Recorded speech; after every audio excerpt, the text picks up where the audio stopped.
Let me invite Dr. Binay Patnaik, member of National Syllabus Committee, NEP 2020. So today, Dr. Patnaik will address us on the topic learning in multilingual context. So I request you, sir, to please come up on the stage.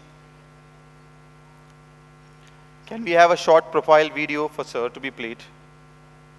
Dr. Binay Patnaik, an architect of educational transformation. Dr. Binay is a former education specialist with UNICEF and senior education consultant to the World Bank. Also published, translated over 300 books on science and education. He has designed Jharkhand's education vision, strategy and action plan. Dr. Binay worked with Government of Orissa and AIPSN for quality improvement in school education. Worked as a journal secretary of CIAA promoting astronomy across states. He also worked as chief consultant for Ministry of Human Resource Development, strengthening education programs like DPEP, SSA and mother tongue based multilingual education in India. Working closely with Ministry of Education, Government of India, a multifaceted professional committed to education under the National Education Policy 2020.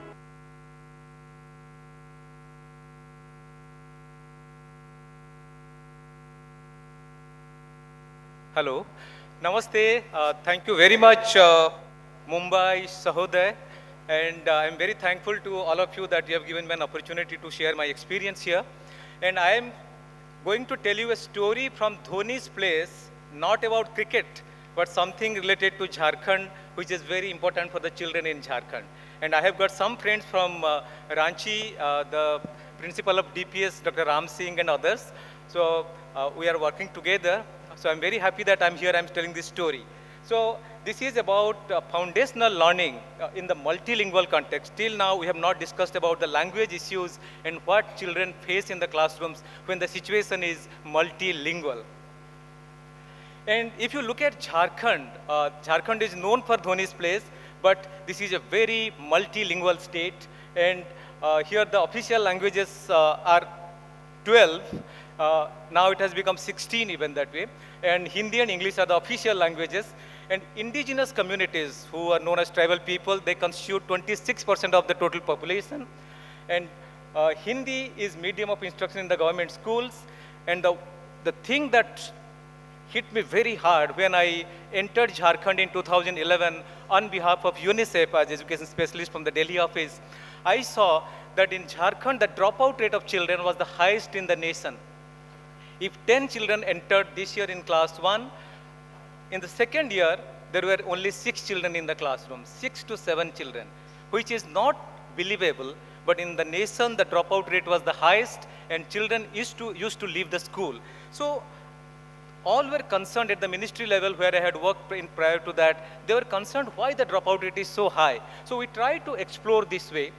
We set up a research cell on children's languages because I felt mother tongue may be a cause of their deprivation of learning in the classrooms. So we set up the research cell. The name was Mother Tongue Based Active Language Learning. MTOL means mother tongue, and in this we associated all the universities because language departments are there, and we associated all the language groups, media, NGOs, and the language workers in the process. And you can see we started with a socio-linguistic survey because the linguists say that this is very essential to know the language background of children and their language experience in the classrooms. So when we went for this study, those university researchers, they knew the languages of children across the state because they are located in the different divisions of the state. And there we realized that we had 8 regional universities. They knew the children's language, and the people, those who were doing MPhil, PhD, and those who were readers and lecturers there, they went to the field as investigators. And 72 blocks in 360 villages of the 24 districts, it was covered there. And we had an extensive study to understand the language experience of children at the early grade level. And this is the coverage. The green patches show that our researchers went to those blocks. And this book came out at the end of the survey known as Language Diversity in Jharkhand. And whatever the light that you threw, nobody believed in that. Neither the department nor the government, nobody really believed in that, because it talked about the mother languages of children across Jharkhand, and how mother languages are used in the school and children's homes, and its implications for children's foundational learning. And then community members also suggested what should be done to enable children learn.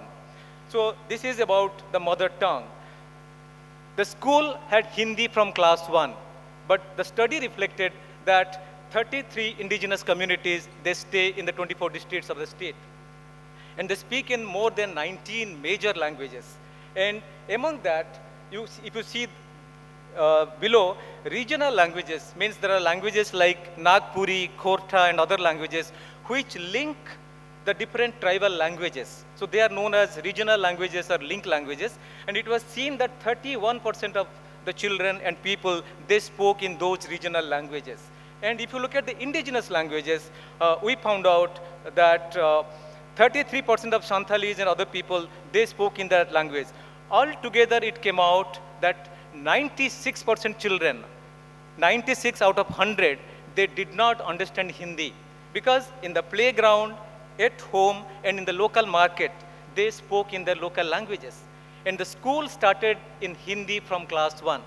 So it's like selling goggles in a society where everyone has visual impairment. In a very strange way, sometimes we plan for children without understanding their backgrounds. And in this situation, the map was like this. And I sincerely dream, I have been discussing in the ministry also, that how do we really map out the languages of children across the nation?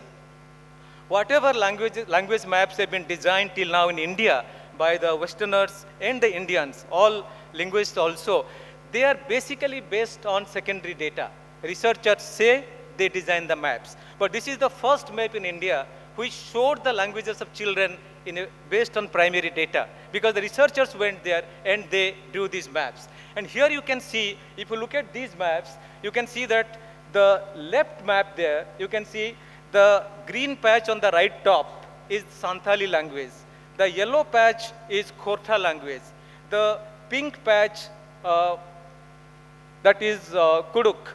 And there are other languages in the order. So it shows that in the whole state, children don't speak to each other in Hindi at all. And if you look at the second most used language, there also the red patches are Hindi. Few people in few areas, they speak in Hindi. And in the third language, which is most popularly used, there you can see bit of use of Hindi. But in reality, when we mapped out, we saw the first language is very different in all the 5 divisions of the state. Santhali, Khortha, Kuduk, Mundari, and Ho, these are the tribal and regional languages which are predominantly used in those divisions. And Hindi is not there at all as a first language. And this is something about the scripts used in the state. It is not only Devanagari, but there are other scripts also used in the state. There are 8 scripts which are used. We could map out those things, and this is documented here. And then we saw in the school, experience of children is horrible. They are not able to read anything. They are not able to interact with the teacher at all, and they are not writing because they don't know the script and the language at all. Similarly, in the classroom transaction, they fail to understand the teacher, the textbooks, and the test papers. So the 3 T's, which are very crucial in education, children couldn't make out what does it say. Then the language in the classroom transaction also, you can see that most of the language were in Hindi.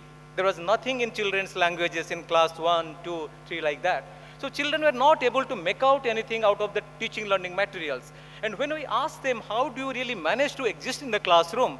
They said, we don't understand. We look at the pictures and try to make out something. We discuss with each other and try to understand. So this is horrible. And still the department continued this approach. And those days, Jharkhand did not have an SCRT.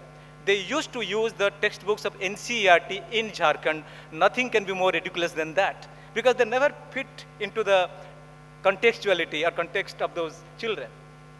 Similarly, children said, and parents, teachers, and everybody said that children, they are not able to understand. I'm going fast because there is a time shortage. I'm sorry for that. And children's coping mechanism, they take support from teachers, which is very less. follow pictures. You can see the red part. They try to follow the pictures, and they have no answer. About 24% children, they have no clues about that. That way, these are the coping strategies. I'm not getting into that. Village head said that we need content in children's mother tongue, at least in class 1, 2, and 3. Similarly, the teachers also said, we don't have any material in children's languages. How can we engage with them? How can we facilitate the pedagogical processes, or we can conduct assessment for those children? So they were also helpless. And because in the early grades, it is mostly contractual teachers who take care of children, they knew the children's languages. But the department's order said that the exam will be in Hindi.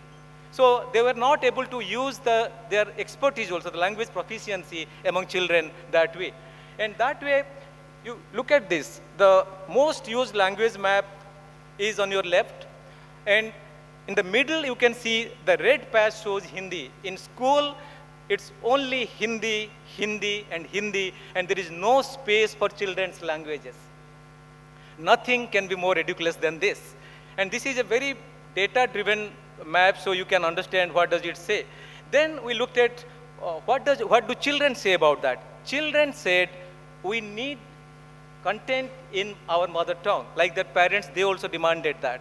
Similarly, the village heads, they indicated that these are the possible partners who can help the teacher in facilitating the classroom processes using their learning resources and language resources. Faith organizations, mothers, everybody highlighted, mother plays a critical role, and we need to engage mother in the learning processes of children.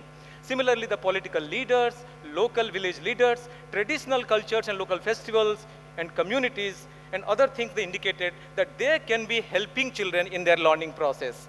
And the possibilities came out in the form of feedback and also recommendation. Ultimately, they said language maps are needed to know which language children know and what can be used in the classroom. Similarly, we need teachers who are proficient in children's languages. Third, we need learning materials which are in children's mother tongues in the early grades at least.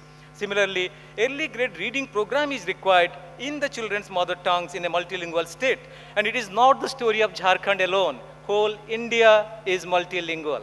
We don't look at that. We don't realize what children experience in the classrooms. Even in Delhi, even in Mumbai, everywhere it is highly multilingual. But this is an invisible equation we never pay attention to, or we don't know what to do about that. And this is a possible solution. Similarly, they wanted a plan for the pedagogical plan to facilitate classroom processes, and also they wanted to prepare teachers using the training manuals. So that way, this was the possible way forward that we discussed with the government. They kept quiet because I was representing the UN. I kept on pressurizing from different angles. Government kept mum for more than 1.5 years. Ultimately, the minister called and they wanted a plan. We went ahead.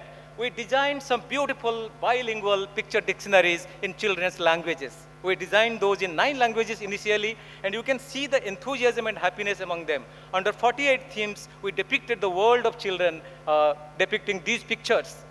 And you can see that we had guidebooks for the Anganwadi Sevikas for the pre-primary education. We had community-based child-friendly schools. We had orientation of Anganwadi workers and Sevikas who designed their own picture dictionaries and content in mother tongues. Similarly, we took the right to education in different tribal languages to people so that they understand and prepare themselves for enabling children learn. These are the photographs from Jharkhand. There was no pre-primary education. Today, when we discuss about foundational stage, Rita ji and Suniti ji, they were talking so emotionally about the need of this. We have never paid attention to this. And for the first time, we could see the ripples in the Anganwadis, where children who were mum, they never raised their head to look at you, they started smiling in the classroom around the picture dictionaries. And this is the beauty of learning and education. It really empowers. It really gives you hope, happiness, and a road to walk in the path of learning. And this is the pre-primary content we designed in the name of Bhasha Pulia, language bridge, 12 activity booklets with the language milestones, a reflection mirror for depicting children's learning processes. We did this. Then we thought we will have to link it with the primary education. So for the primary level, we designed new textbooks which are very culture-centered, very contextual. And based on children's experiences in the villages in 16 languages and in 5 scripts. Out of those, politically, government decided to go for 7 languages, but books are available for publication in store. I don't know what will happen to those, but still books in 7 languages have been published since 2016, and those are used in the classrooms. And yeah, these are some of the books in tribal languages. And I can say that these books are sometimes better than the so-called mainstream textbooks. They're very culturally rooted, very contextually appropriate, very age appropriate, and children connect to those books very happily because their experiences come into those classrooms. This is possible. We don't try to do these things, we don't know how to do about this. If you are interested, we can definitely sit together and plan and do such things. And they create wonders in the classrooms. And we engage community members in these activities like kathakars. They are storytellers. They are geetkars, singers, painters, actors, musicians. Today in the morning, Manoj Joshi ji said a nice way that the visual representation hits and welcomes very strongly. And we have seen that in the classrooms. So in Jharkhand, through these 18 domains, in all schools it is not there. But in many schools, they are promoting this community resource-driven support to the classroom, and it is creating a lot of vibration in the classroom. And in 12 of the schools, they have set up school museums using the local resources, textures and local implements, local equipment. They're putting in the museum so that children can narrate those to other people, those who visit. And that gives them an opportunity to share their understanding, their communication skills, and they really grow in their language and other learning processes. And these are the changes. I can highlight these, that the silent classrooms have become quite vibrant in many places. The community which was away from school had no space, now they are active in the classrooms. There was no local literature in school, now it is full. Whatever community members tell in the form of stories and songs, we document those as Hamare liye kahaniyan, Hamare liye geet. And then children start replicating those. Initially they copy or they replicate those, but slowly they catch those styles of thinking, articulating and composing stories and songs. They start telling their stories. I can tell you something very interesting, that our 4, 5, 6-year-olds, they have come up as little poets, little painters, little singers, little dancers. And those who succeed in early grades, like at the age of 4 and 5, they will never fail in life. That is guaranteed. Research says that your childhood success matters for whole life. So if you can enable to be successful, either in storytelling, singing, dancing, making a toy, sharing the experience, or narrate own experience, they become the champions in the early grades. And that I have seen among the 4 and 5-year-olds. They have created wonders in our community. Even playing drums also they have done that. So this is the process of transformation that has taken place because it is language related. Language connects. Language enables us to think. Language enables us to dream. Language enables us to express ourselves and articulate. So that way, these are the ripples we have created in the state. There are struggles because many people don't take that much interest as it is required for children. We know how many people are child-friendly that way. But these are the hopes, these are the seeds, these are the possibilities that we can germinate that way. Thank you so much.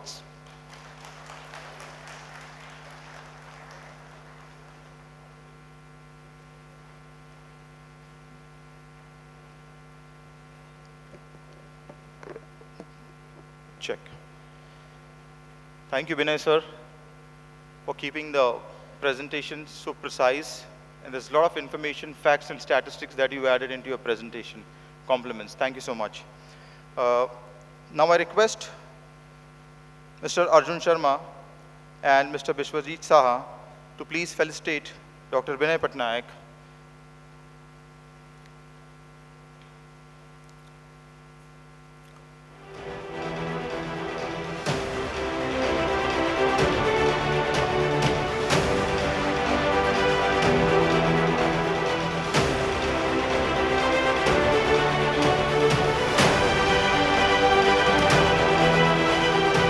I request Mr.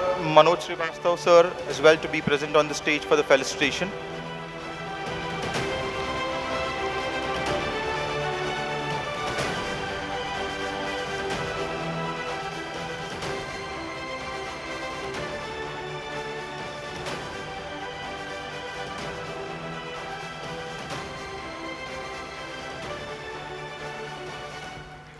Thank you once again to the speaker.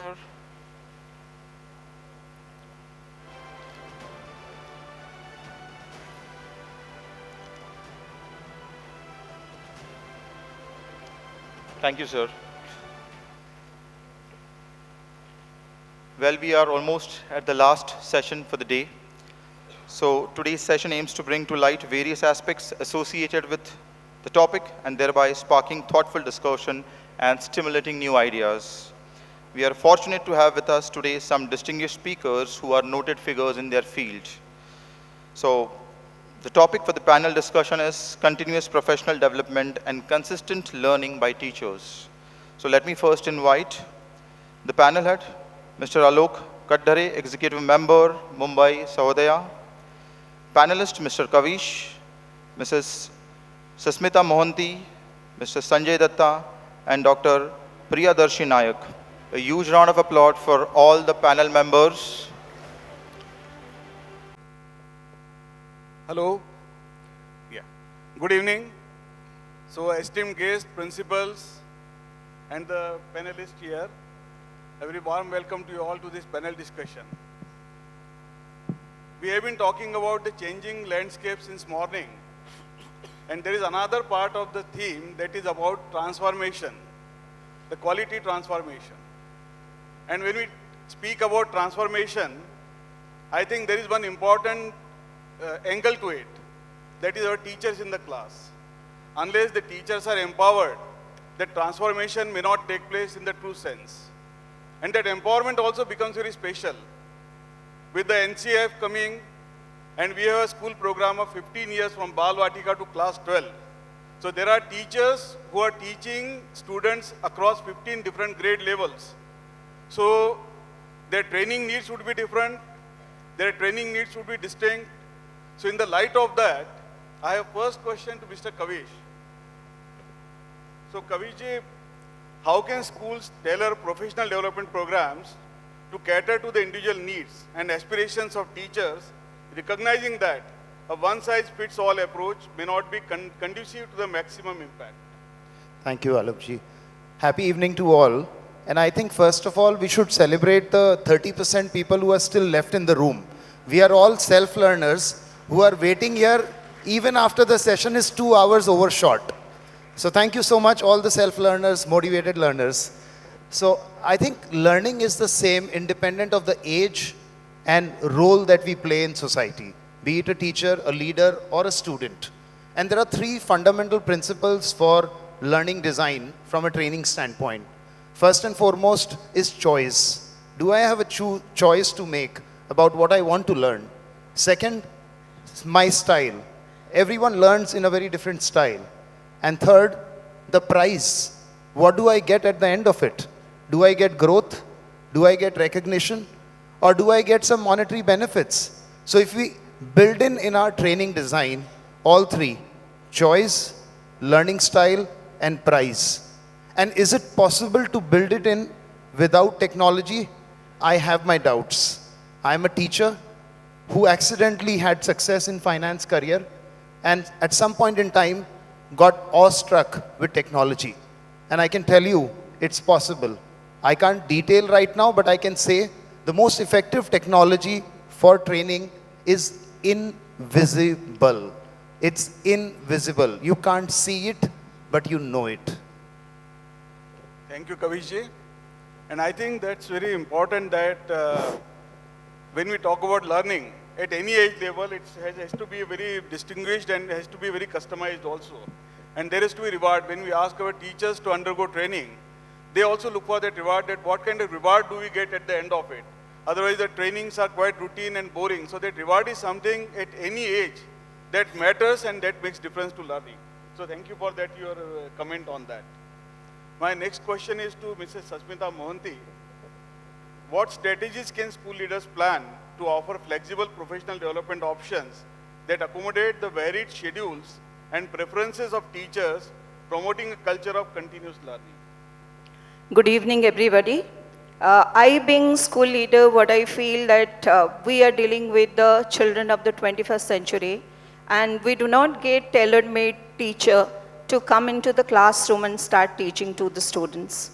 So we need to work a lot and to have a vision and a planning that how do we make the professional training a regular and continuous process by which we see that the time spent by the teacher inside the classroom, it's not the knowledge delivery, it's inspiring, impactful, and both way there is learning happening for the students as well as for the teacher, and we could see that the growth of both.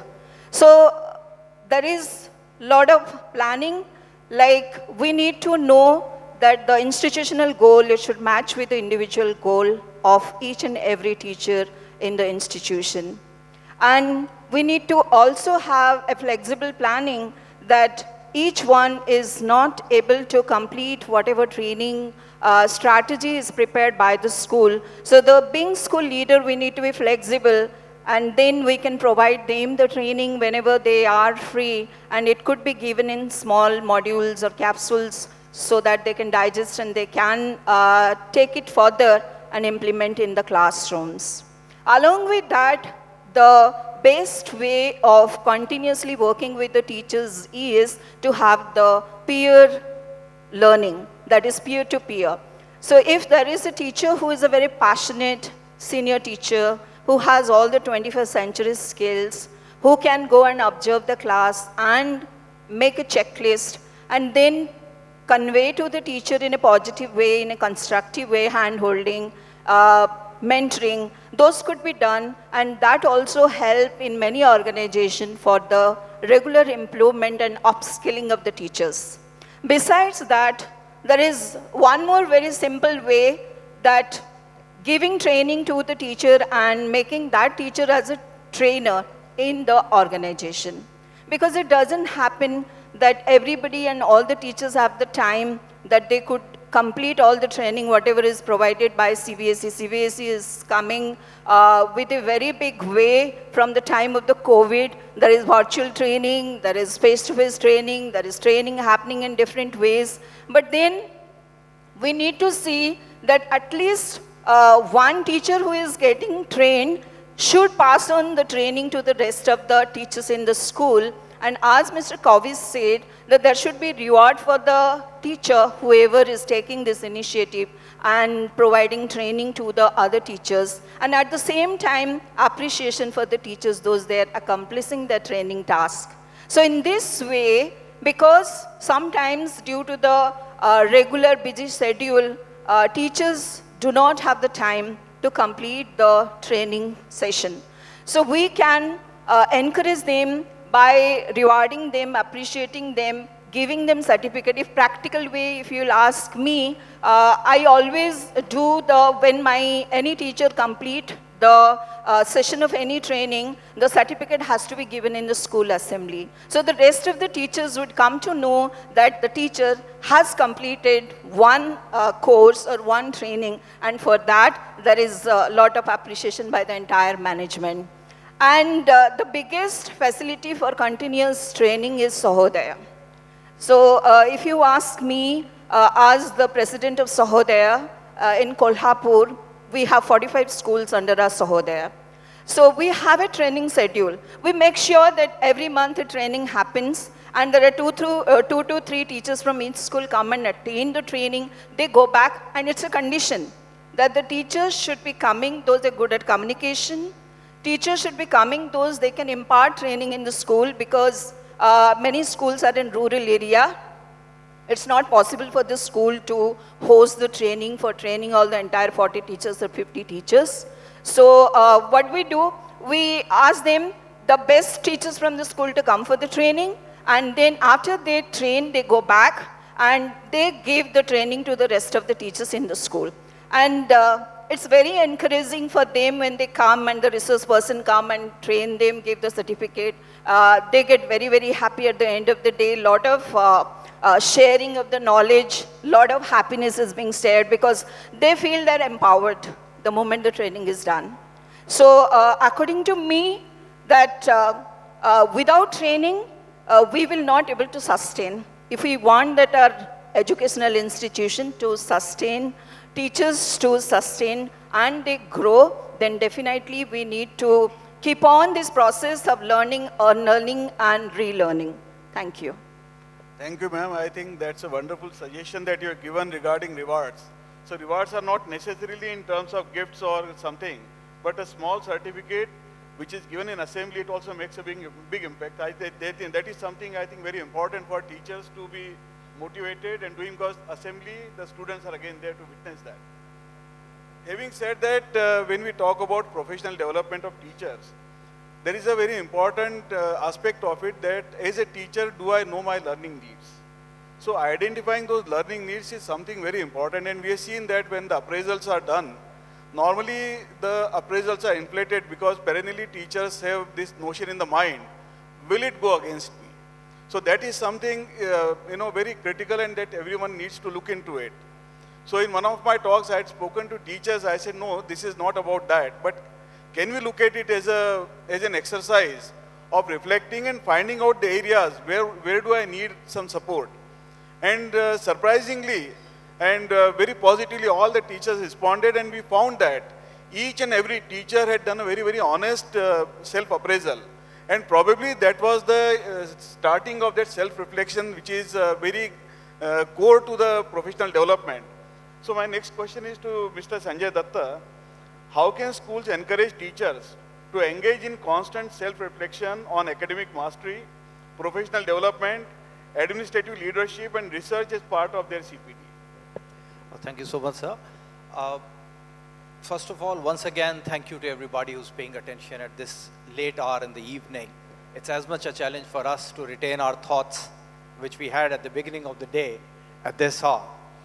But then, since we are teachers, and since everybody in this room has come through that route, I would like to remind that the road to administrative acumen or learning comes through a classroom teaching. It is said that either we must invest the teacher with powers, or we must divest them of their dominion, for it is in the crucible of a classroom that the real character is revealed.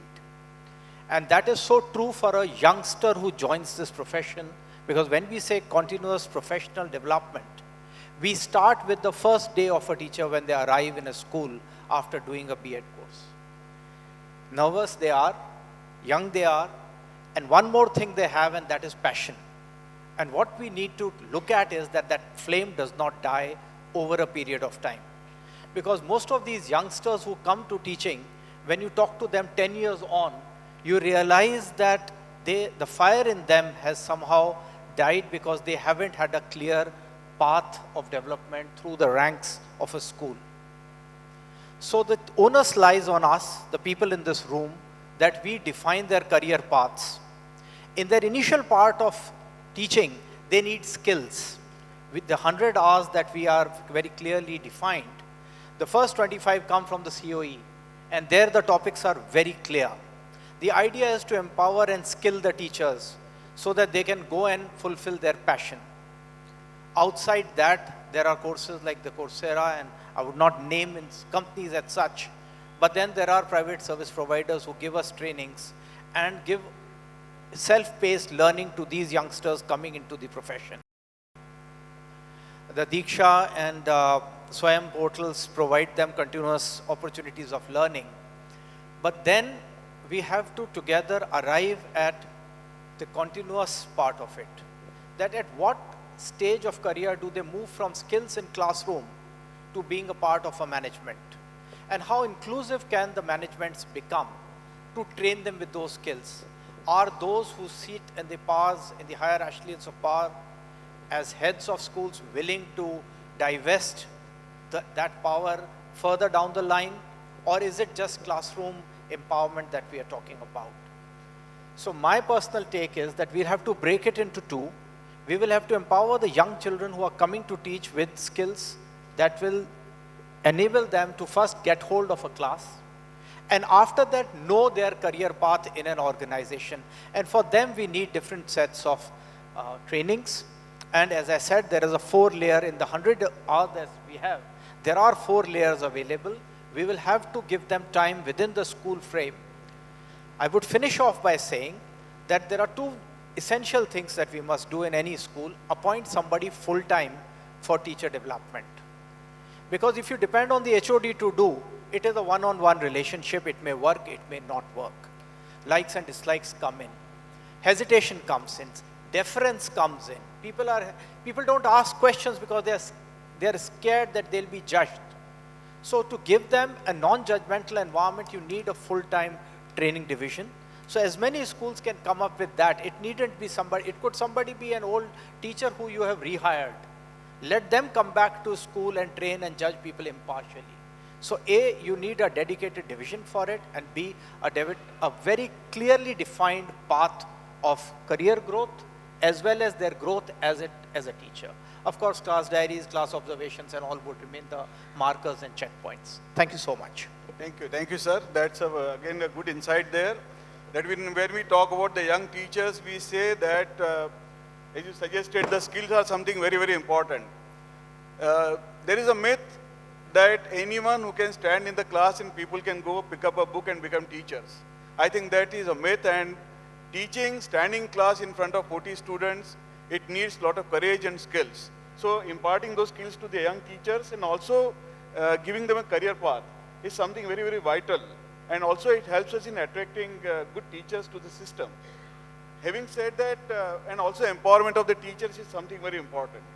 So with that, I'll request Dr. Nayak. So please, how can creative thinking be incorporated into school CPD programs to empower teachers in inspiring innovations in the classroom? Because innovation is something which is very core to classroom teaching. One thing that when we talk about textbooks, many times teachers mistake that textbooks are something that we go to the classroom and stick to that. These are the fixed boundaries. Now textbooks are not the boundaries, but they are the guiding sources that tell you that how far you can go. So from that point of view, that innovation is again very, very important, and it is much broader, meaning about it. Good evening, everybody. I think it is very wonderfully said, and today, since morning, we are all discussing about this professional development only. But as very specifically it has been asked, what all strategies can be put up with the school, with the teachers for the professional development? I believe that, first of all, it should be a needs assessment and self-reflection. We need to encourage our teachers, or our educators or our peers, whoever may be. There should be a self-reflection, and they should participate in their own self-assessment, and they should face the interviews also after the conduction of any of the trainings, which I believe. This may be the first point.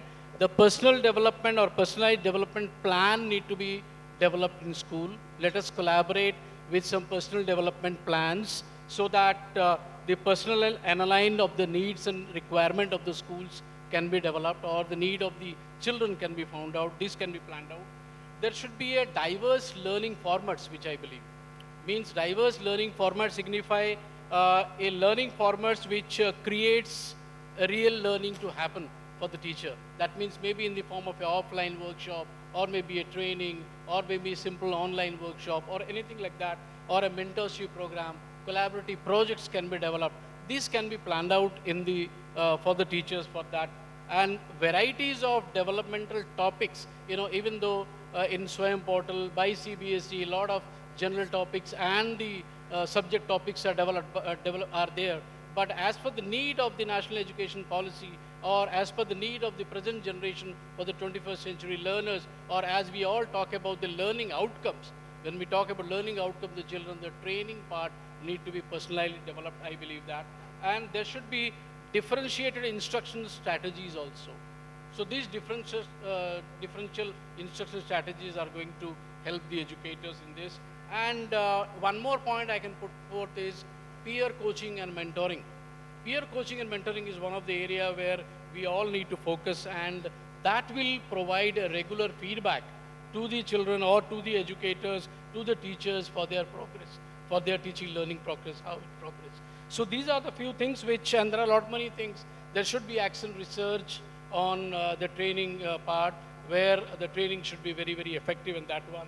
And there should be a continuous evaluation, you know, whenever teachers training happens, and somebody has to go for a continuous evaluation of the teacher, how whether he has really understood or not, whether he has really understood the topic or not, then only he can go to the classroom and put forth those things in the class. So I think these are the points which need, these are the strategies which need to be implemented in the classroom.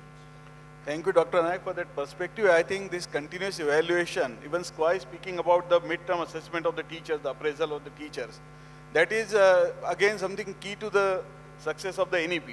And also what you said about personalized growth plan for the teachers also. Like for students we have, but for teachers also, because one size doesn't fit all, as I said in the beginning. So from that point of view, I think these all strategies, these all perspectives are very, very important. I wish that we could have continued and have more perspectives from you all, but the time doesn't permit us. So thank you very much for contributing on this very, very important topic. Thank you very much. Thank you.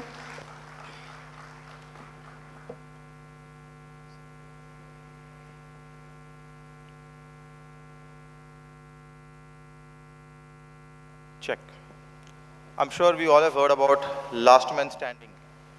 We have heard about last man standing. Today they proved last team standing. A huge round of applause for all of them. Very effective discussion. They could engage all of us. Well, we were almost given up, assuming that it's a last session, but they still got us back into the entire part of the discussion. Thank you so much, the entire panel. Yes, ma'am.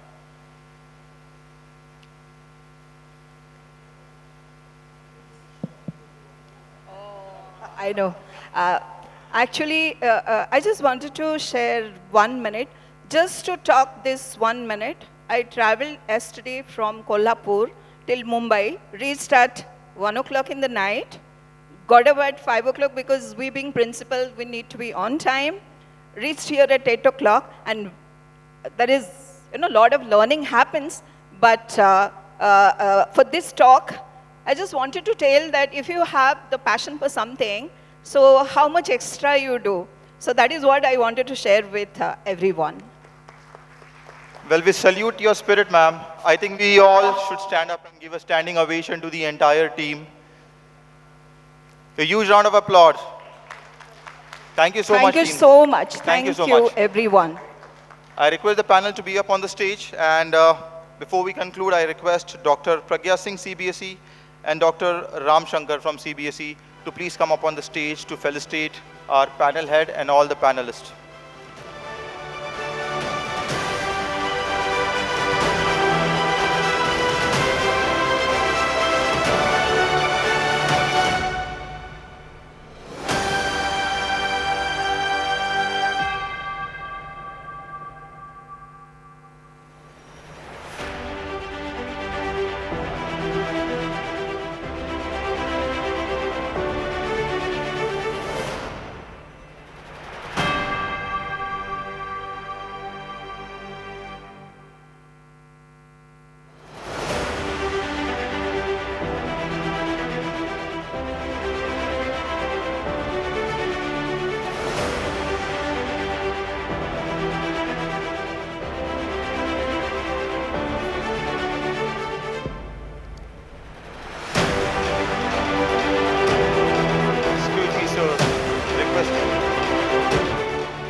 Thank you once again to all the panel members, the panel head.